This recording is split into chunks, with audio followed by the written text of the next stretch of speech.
श्री गणेशाय नमः।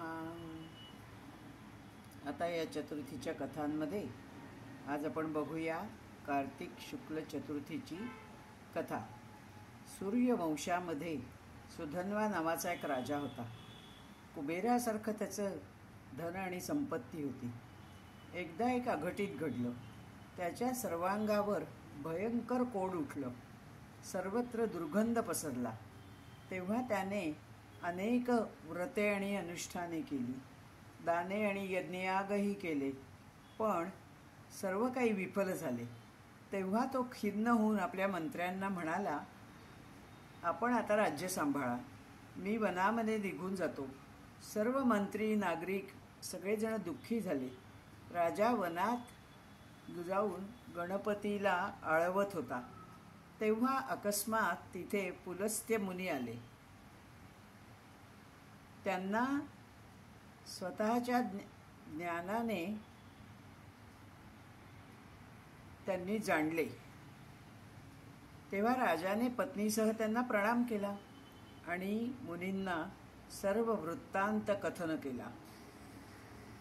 हे पुलस्त्य मुनी म्हणजे साक्षात ब्रह्म्याचे पुत्र।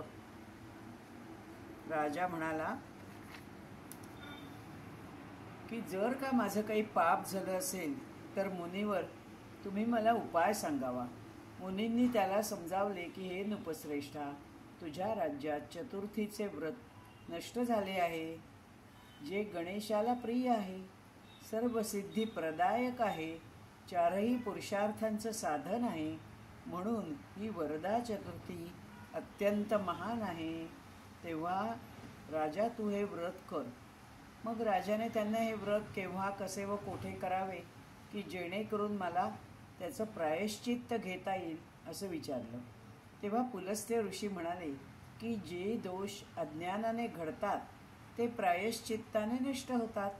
तेव्हा मी स्वतःही विनायकांची पूजा केलेली आहे, तूही त्यांना स्मर।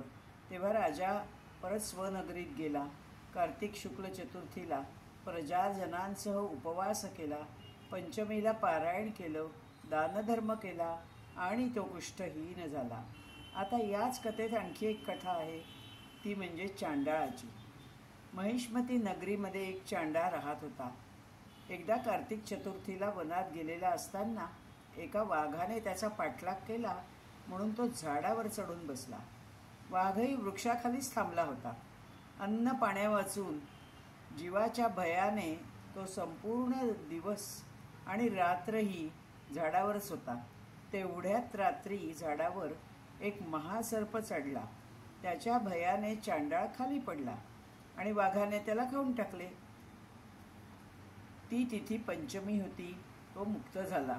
प्रत्येक कथेमध्ये अरण्यात असं सगळं काही काही घडतं असं सांगितलेलं आहे। या कथा जो ऐकेल, वाचेल आणि सांगेल तो गणेश प्रिय होईल असे आवर्जून सांगितले आहे। जय जय गणेश, जय जय गणेश, जय जय गणेश। धन्यवाद।